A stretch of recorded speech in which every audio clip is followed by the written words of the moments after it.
ಹೇಳ್ತಾರೆ, ಲಿಖಿತ್ವ ಪುಸ್ತಕಾಯೇನ ಸ್ಥಾಪಿತ ದೇವಸದ್ಮನಿ ಪೂಜಿತ ಸ್ವಾಪದಾದೇವಿ ಪುತ್ರಪೌತ್ರಾರ್ಥದಾಯಕಂ. ಕೊನೆ ಪಕ್ಷ ಹೇಳಿದ್ರು, ಒಂದು ಪುಸ್ತಕದಲ್ಲಿ ಬರೀರಿ ನಾಮಸ್ಮರಣೆ, ಬರೆದು ಮನೆಯಲ್ಲಿ ಇಡಿ, ಅದನ್ನು ಪೂಜೆ ಆದರೂ ಮಾಡಿ, ಪೂಜೆ ಮಾಡಿದ್ದರೂ ಸಾಕು ನಿಮಗೆ ಒಂದಿಷ್ಟು ಪುಣ್ಯ ಬರ್ತದೆ ಅಂತ ಹೇಳಿದರು. ಯಾಕೆ ಕೇಳಿದ್ರು, ಇವತ್ತು ನಮ್ಮ ಗ್ರಂಥಗಳು ನಮಗೆ ಇವತ್ತು ದೊರಕುವಂಥದ್ದು ದೇವರ ಕೋಣೆಯಲ್ಲಿ ಪೂಜೆಯಲ್ಲಿ ಕೂತದ್ರಿಂದ. ಇಲ್ಲದಿದ್ದರೆ ಇವತ್ತು ಎಷ್ಟೋ ಗ್ರಂಥಗಳು ನಮಗೆ ಸಿಗ್ತಾ ಇರಲಿಲ್ಲ. ಹಾಗಾದರೆ ಗ್ರಂಥದ ರಕ್ಷಣೆಗೆ ಇದೂ ಒಂದು ವಿಧಾನ. ಪುಸ್ತಕದಲ್ಲೇ ಭಗವಂತ ಇದ್ದಾನೆ ಅಂತ ಚಿಂತನೆ ಮಾಡಿ ಬರೆದು ಅಲ್ಲಿ ನೀವು ಪೂಜೆ ಮಾಡಿದ್ರೂ ಸಾಕು. ಪೂಜಿತ ಸ್ವಾಪದಾದೇವಿ ಪುತ್ರಪೌತ್ರಾರ್ಥದಾಯಕಂ. ಪಾರ್ವತಿ ನಮಗೆ ಪುತ್ರ ಪೌತ್ರಾದಿಗಳನ್ನು ತಂದು ಕೊಡ್ತದೆ. ಪೂಜನಂ ಪ್ರಥಮಂ ತಸ್ಯ ಕೃತಂ ಯೇನ ನರೇಣತು ಸಂಪೂರ್ಣ ಪೂಜಿತೋ ವಿಷ್ಣುರು ಭವೇತ್ ಪೂಜ್ಯಾಚ ವಾರ್ಷಿಕಿ. ಯಾರು ಮೊದಲು ಈ ಪುಸ್ತಕವನ್ನು ಪೂಜೆ ಮಾಡ್ತಾನೋ ಆ ಪೂಜೆ ಮಾಡಿದವನನ್ನು ಪೂಜೆ ಮಾಡುವಂಥ ಪುಣ್ಯ ಬರ್ತದೆ ಅಂತ ಹೇಳ್ತಾರೆ. ವಿಷ್ಣುವನ್ನು ಪೂಜೆ ಮಾಡಿದ ಹಾಗೆ ಆಯಿತು ಅಂತ. ಅಂದರೆ ಏನು, ಪುಸ್ತಕ ಬೇರೆ ವಿಷ್ಣು ಬೇರೆ ಅಂತ ತಿಳ್ಕೊಳ್ಬೇಡಿ.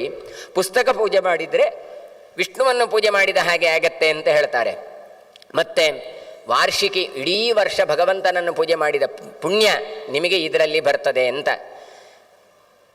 ಪರಂ ಸಹಸ್ರನಾಮಾಖ್ಯಂ ಯೇ ಪಠಂತಿ ಮನೀಷಿಣಃ ಸರ್ವಪಾಪ ವಿನಿರ್ಮುಕ್ತ ಯಾಂತಿ ಪರಿಸನ್ನಧೌ. ಕೊನೆಗೆ ಎಲ್ಲ ಪಾರಾಯಣ ಮಾಡಿದರೆ ಕೊನೆಗೆ ನೀವು ಹೋದ ನಂತರ ಮತ್ತೆ ಮೋಕ್ಷವನ್ನು ನೀವು ಪಡೆಯುತ್ತೀರಿ ಅಂತ.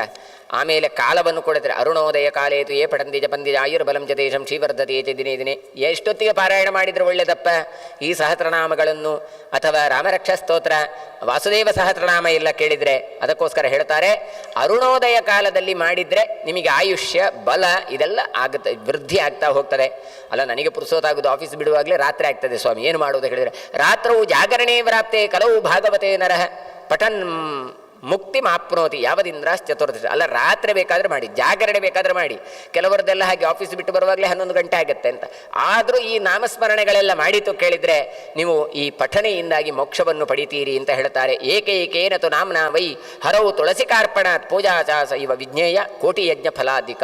ಕೋಟಿ ಯಾಗ ಮಾಡಿದ್ದಕ್ಕಿಂತಲೂ ಮಿಗಿಲಾಗಿ ಒಂದು ತುಳಸಿ ದಳವನ್ನು ಹಿಡ್ಕೊಂಡು ಈ ಸಹಸ್ರನಾಮದಿಂದ ಅರ್ಚನೆ ಮಾಡಿದರೆ ನಿಮಗೆ ಸಿಗ್ತದೆ.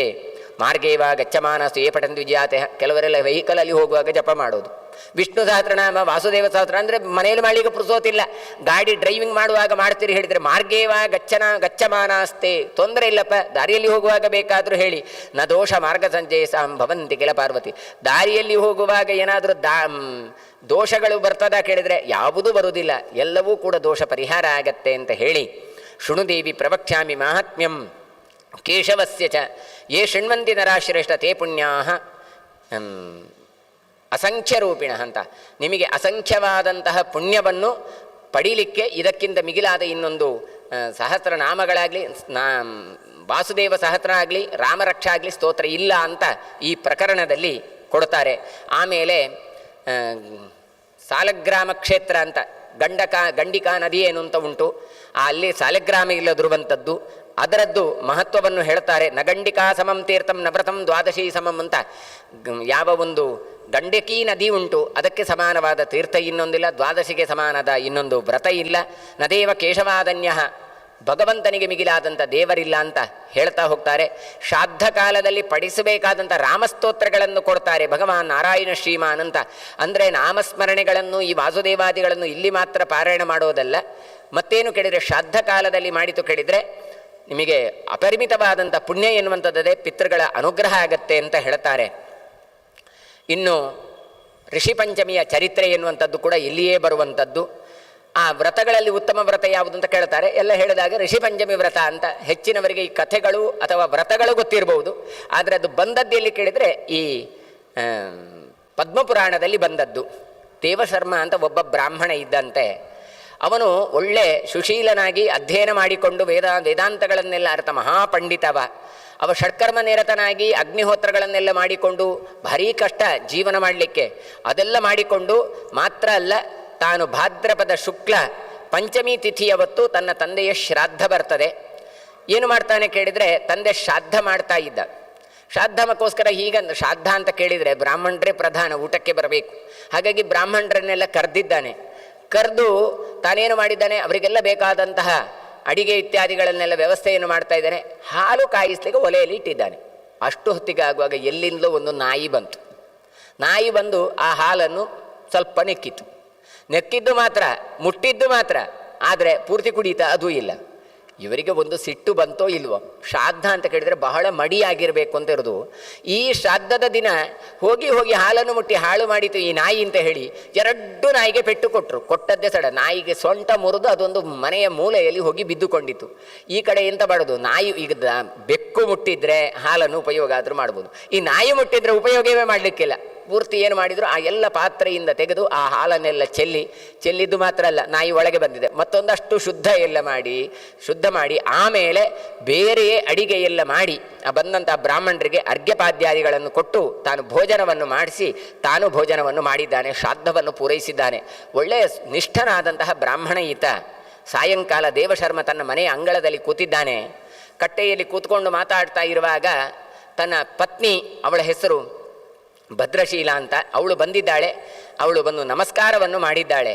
ನಮಸ್ಕಾರ ಮಾಡಿದರೆ ಕೂತ್ಕೊಂಡು ಹೀಗೆ ಮಾತಾಡ್ತಾ ಇದ್ದಾರೆ. ಇವರಿಗೆ ಏನು ಕೇಳಿದರೆ, ಇವನಿಗೆ ದೇವಶರ್ಮನಿಗೆ ಪ್ರಾಣಿಗಳ ಭಾಷೆ ಬರ್ತಾ ಇತ್ತು. ತಾನು ಕೂತಿದ್ರೆ ಆ ನಾಯಿ ಪಾಪ ಪೆಟ್ಟು ಹೊಡೆದಿದ್ದಾನೆ. ಈಗ ಅವನಿಗೆ ಅಯ್ಯೋ ಪಾಪ ಅಂತ ಅನ್ನಿಸ್ತಾ ಉಂಟು. ಪಾಪ ನಾನು ಪೆಟ್ಟು ಕೊಟ್ಟೆ, ಅದು ಸೊಂಟ ಮುರಿದುಕೊಂಡು ಬಿದ್ದಿದೆ, ಈಗ ಅಷ್ಟು ಜೋರು ಹೊಡಿಬಾರ್ದಿತ್ತೋ ಏನೋ ಅಂತ ಅವನಿಗೆ ಅನಿಸಿತ್ತು. ಅಷ್ಟೊತ್ತಿಗೆ ಆಗುವಾಗ ಒಂದು ಎತ್ತು ಬಂದಿದೆ ಅಲ್ಲಿಗೆ. ಆ ಎತ್ತು ಮತ್ತೆ ಈ ನಾಯಿ ಮಾತಾಡ್ತಾ ಉಂಟು. ನಾಯಿ ಹೇಳಿತಂತೆ ಆ ಎತ್ತುವಿನ ಹತ್ರ, ಏನು ಕೇಳಿದರೆ ನನಗೆ ಭಯಂಕರ ದುಃಖ ಆಗ್ತಾ ಉಂಟು ಅಂತ ಎತ್ತುವಿನ ಹತ್ರ ಹೇಳೋದು. ಅದು ಬೊಬ್ಬವು ಅಂತ ಹೇಳ್ಬೋದು, ಕೊಯ್ಗೆ ಹೇಳ್ಬೋದು, ನಮಗೇನು ಗೊತ್ತಾಗೋದಿಲ್ಲ. ಆದರೆ ಅವನಿಗೆ ಗೊತ್ತಾಯಿತು. ಏನು ಹೇಳ್ತಾ ಉಂಟು ಕೇಳಿದರೆ, ಅಲ್ಲ ಇವತ್ತು ನನ್ನ ಸೊಸೆ ನನಗೆ ಸಮೋ ಹೊಡೆದು ನನ್ನ ಸೊಂಟವೇ ಮುರಿದು ಹೋಯಿತು ಅಂತ ಹೇಳ್ತಾ ಉಂಟಂತೆ.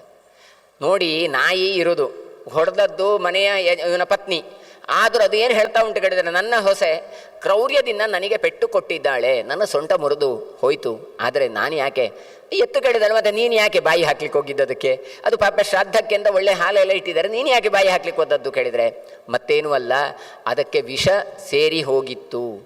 ಏನು ಮಾಡಿದ್ರು ಕೇಳಿದರೆ, ಇವನ ಮೇಲೆ ದ್ವೇಷದಿಂದ ವಿಷವನ್ನು ಹಾಕಿ ಬಂದಂಥ ಬ್ರಾಹ್ಮಣರಿಗೆಲ್ಲ ಇವ ಹಾಲು ಕೊಟ್ಟರೆ ಅಷ್ಟೂ ಜನ ಬ್ರಹ್ಮಹತ್ಯೆ ಆಗ್ತದಲ್ಲ, ಆ ಪಾಪ ಇವನಿಗೆ ಮೆಟ್ಟಿಕೊಳ್ಳಿ ಅಂತ ಇವನ ವೈರಿಗಳು ವಿಷ ಹಾಕಿ ಬಿಟ್ಟಿದ್ದಾರೆ. ಹಾಗಾದರೆ ಅಂಥ ವಿಷಪ್ರಾಶನೆ ಮಾಡಿದಂತಹ ಯಾವ ಒಂದು ದೋಷ ಇವನಿಗೆ ಬರಲಿ ಅಂತ ಮಾಡಿದ್ದಾರೆ, ಅದು ನನಗೆ ಗೊತ್ತಾಯಿತು. ಅದಕ್ಕೋಸ್ಕರ ಇವನನ್ನು ರಕ್ಷಿಸಬೇಕು, ನನ್ನ ಸೊಸೆ ಮತ್ತು ಮಗ ಅವರು ಅಂತ ಹೇಳಿದ್ರು. ಅಂದರೆ ಏನು, ಜನ್ಮಾಂತರದಲ್ಲಿ ಇವನ ತಾಯಿ ತಂದೆ ಆಗಿದ್ದವರು ಇವರು. ಹಾಗಾಗಿ ನಾಯಿ ಮತ್ಯಾರೂ ಅಲ್ಲ, ಅದು ಅವನ ತಂದೆ ತಾಯಿಯಾಗಿತ್ತು ಅಂತ. ಹಾಗಾಗಿ ಏನು ಮಾಡ್ತಾನೆ ಕೇಳಿದರೆ, ಬಾಯಿ ಹಾಕಿದ್ರಿಂದ ಅದನ್ನೆಲ್ಲ ಹಾಲನ್ನು ಚೆಲ್ಲಿದ್ರಿಂದ ಏನಾಯಿತು, ಬೇರೆ ಹಾಲನ್ನು ಕಾಯಿಸಿದ್ರು. ಹಾಗಾಗಿ ಇವನನ್ನು ಪಾಪದಿಂದ ನಾನು ರಕ್ಷಣೆ ಮಾಡಿದೆ ಅಂತ ಹೇಳಿದ್ರು. ಇದು ಇವನಿಗೆ ಕೇಳ್ತಾ ಉಂಟು. ಆಗ ಎತ್ತು ಹೇಳಿತಂತೆ, ಅಲ್ಲ ನೀನು ದುಃಖ ಹೇಳ್ತಿ, ನನ್ನ ದುಃಖ ಹೇಳ್ತೇನೆ ಕೇಳು. ನಾನು ಅವನ ಅಪ್ಪನಾಗಿದ್ದೆ, ದೇವಶರ್ಮ ಉಂಟಲ್ಲ ಅವ ನನ್ನ ಮಗ. ಆದರೆ ನಾನೇನಾಗಿದ್ದೇನೆ ಕೇಳಿದರೆ, ಇವತ್ತು ಎತ್ತಾಗಿದ್ದೇನೆ, ಇಷ್ಟೆಲ್ಲ ಮಾಡಿದ್ದೇನೆ. ಗಡಿಬಿಡಿಯಲ್ಲಿ ಯಾರೂ ನನ್ನನ್ನು ಲಕ್ಷಣೆಯೇ ಮಾಡಲಿಲ್ಲ, ನನ್ನನ್ನು ಯಾರು ಕರೆದು ಮಾತಾಡಿಸ್ಲಿಲ್ಲ. ಎಲ್ಲರೂ ಗೋಗ್ರಾಸ ಕೊಡ್ತಾರೆ, ಆದರೆ ಯಾರು ಏನೂ ಕೊಡಲಿಲ್ಲ. ನನಗೆ ಹಸಿವು ಬಾಯಾರಿಕೆಲ್ಲ ಆಗುತ್ತಾ ಉಂಟು, ಕಂಗಾಲಾಗಿದ್ದೇನೆ. ಇಲ್ಲಿ ನನ್ನನ್ನು ಕಟ್ಟಿ ಹಾಕಿದ್ದೇನೆ, ನಾನೇ ಇಲ್ಲೇ ಇದ್ದೇನೆ ಅಂತ ಅದು ಮಾತಾಡ್ತಾ ಇತ್ತಂತೆ. ದೇವಶರ್ಮನಿಗೆ ಇಬ್ಬರ ಮಾತು ಕೇಳುವಾಗ ಭಾರೀ ದುಃಖ ಆಯ್ತಂತೆ. ನನ್ನ ಅಪ್ಪಮ್ಮನಿಗೆ ಮೋಕ್ಷ ಸಿಕ್ಕಬೇಕು, ಸದ್ಗತಿ ಆಗಬೇಕು ಅಂತ ಶ್ರಾದ್ದ ಮಾಡೋದು, ನೋಡಿದರೆ ಇಲ್ಲೇ ಇದ್ದಾರೆ, ಒಬ್ಬ ನಾಯಿಯಾಗಿ ಹುಟ್ಟಿಕೊಂಡಿದ್ದಾರೆ, ಇನ್ನೊಬ್ಬ ಎತ್ತಾಗಿ ಹುಟ್ಟಿಕೊಂಡಿದ್ದಾನೆ. ಏನು ನಾನು ಹಾಗಾದರೆ ಮಾಡಿದ ಈ ಶ್ರಾದ್ದಕ್ಕೆ ಫಲ ಹಾಗಾದರೆ ತಳಿ ವಶಿಷ್ಠರ ಬಳಿಗೆ ಹೋಗ್ತಾರೆ. ವಶಿಷ್ಠರ ಬಳಿಗೆ ಹೋಗಿ, ನನ್ನ ತಂದೆ ತಾಯಿಗಳಿಗೆ ಸದ್ಗತಿ ಆಗಲಿಲ್ಲ, ಅವರಿಗೆ ಸದ್ಗತಿ ಆಗಬೇಕಾದ್ರೆ ಏನು ಮಾಡಬೇಕು ಅಂತ ತಿಳಿಸಿಕೊಡಬೇಕು ಅಂತ ಕೇಳ್ತಾ ಇದ್ದಾರೆ. ಆಗ ವಶಿಷ್ಠರು ಹೇಳ್ತಾರಂತೆ, ಋಷಿ ಪಂಚಮಿ ವ್ರತವನ್ನು ನೀನು ಮಾಡಬೇಕು. ಯಾಕೆ ಕೇಳಿದರೆ, ಒಂದು ದೋಷ ಪರಿಮಾರ್ಜನೆ ಆಗಬೇಕು ಕೇಳಿದರೆ, ಪ್ರಾಯಶ್ಚಿತ್ತ ಆಗಬೇಕು ಹೇಳಿದರೆ, ಅದಕ್ಕೆ ಕಾರಣ ಏನು ಅಂತ ಮೊದಲು ಗೊತ್ತಾಗಬೇಕು. ಅದಕ್ಕೋಸ್ಕರ ನಿನ್ನ ಅಪ್ಪ ಅಮ್ಮ ಹೀಗೆ ಎತ್ತು ಮತ್ತೆ ಒಂದು ನಾಯಿ ಆಗಲಿಕ್ಕೆ ಕಾರಣ ಏನು ಗೊತ್ತಾ? ಒಂದು ಸಲ ನಿನ್ನ ತಂದೆ ಶ್ರಾದ್ದ ಮಾಡಬೇಕು ಅಂತ ಹೊರಟರು. ತಾನು ಶ್ರಾದ್ದ ಮಾಡಬೇಕಾದ್ರೆ ಎಲ್ಲ ತಯಾರು ಮಾಡಿಟ್ಟಿದ್ದಾರೆ. ಶ್ರಾದ್ದ ಮಾಡಬೇಕು ಅಂತ ಇತ್ತು, ಶ್ರಾದ್ದದ ನಿಮಿತ್ತ ಎಲ್ಲ ತಯಾರು ಮಾಡಿದ್ದಾನೆ. ಅವತ್ತೇ ಋಷಿ ಪಂಚಮಿ ಬಂದಿದೆ. ಭಾದ್ರಪದ ಶುಕ್ಲ ಪಂಚಮಿಗೆ ಋಷಿ ಪಂಚಮಿ ಅಂತ ಬರ್ತದೆ. ಇವ ಋಷಿ ಪಂಚಮಿ ವ್ರತವನ್ನು ಮಾಡಬೇಕಿತ್ತು. ಇದು ಶ್ರಾದ್ದ ಉಂಟಲ್ಲ ಅಂತ ಅದನ್ನು ಬಿಟ್ಟು ಶ್ರಾದ್ದ ಮಾಡ್ತಾ ಇದ್ದ. ಊರಿನವರನ್ನೆಲ್ಲ ಊಟಕ್ಕೆ ಕರೆದಿದ್ದಾನೆ. ಇವನ ಹೆಂಡತಿ ಆಗ ಮುಟ್ಟಾಗಿದ್ಲು. ಅವಳು ಏನು ಆಲೋಚನೆ ಮಾಡಿದ್ಲು, ಈಗ ಮುಟ್ಟು ಅಂತ ಹೇಳಿದರೆ ಅಡಿಗೆ ಯಾರು ಮಾಡೋದು, ಬಡಿಸೋದು ಯಾರು, ಇದು ಮಾಡೋದು ಯಾರು ವ್ಯವಸ್ಥೆ ಮಾಡೋದು, ಅದಕ್ಕೆ ಯಾರ ಹತ್ರವೂ ಹೇಳಲಿಲ್ಲ. ಗೊತ್ತಾದರೂ ಗುಟ್ಟಿನಲ್ಲಿ ತಾನು ಮುಟ್ಟಾಗಿರುವಾಗ ಅಡಿಗೆ ಮಾಡಿ ಬಡಿಸಿದ್ರಿಂದ ಮೈಲಿಗೆ ಹೇಗೆ ಬಡಿಸಿದ್ರಿಂದ ತಾನು ಹೀಗೆ ಎತ್ತಾಗಿ ತಾನು ಹುಟ್ಟಿದ್ದಾನೆ. ಇವನು ಬಡಿಸಿದ್ರಿಂದ ಎತ್ತಾಗಿದ, ಅವಳು ಅಡಿಗೆ ಮಾಡಿದ್ರಿಂದ ನಾಯಿಯಾಗಿ ಬಿಟ್ಟು. ನೋಡಿ, ಎತ್ತು ಮತ್ತು ನಾಯಿಗೆ ಯಾವುದು ಯೋಗ್ಯತೆಯಲ್ಲಿ? ನಾಯಿ ತುಂಬ ಕಡಿಮೆ, ಹಾಗಾಗಿ ನಾಯಿಯಾಗಿ ಹುಟ್ಟಿದ್ದಾಳೆ ಅವಳು ಅಂತ ಕಾರಣವನ್ನು ಕೊಡ್ತಾರೆ. ಹೇಳ್ತಾರೆ, ಏನು ಅಡಿಗೆ ಮಾಡಿದ್ರೇನು? ಇವತ್ತು ನಾವು ಎಷ್ಟೋ ಜನ ಹೇಳೋದು ಅಂತುಂಟು, ಮುಟ್ಟಾದದ್ದು ಹೇಳಿದ್ರೆ ಅಲ್ಲ ಗೊತ್ತಾಗುದು, ಇಲ್ಲದ್ರೆ ಹೇಗೆ ಗೊತ್ತಾಗ್ತದೆ ಅಂತ ಹೇಳಿದರೆ, ನೀವು ನಮಗೆ ಹೇಳಬೇಕಾಗಿಲ್ಲ, ಮತ್ತೇನು ಕೇಳಿದರೆ ದೇವರಿಗೆ ಗೊತ್ತಾಗತ್ತೆ. ದೇವರು ಅದಕ್ಕೆ ಬೇಕಾದಂಥ ಫಲವನ್ನು ಕೊಡ್ತಾನೆ.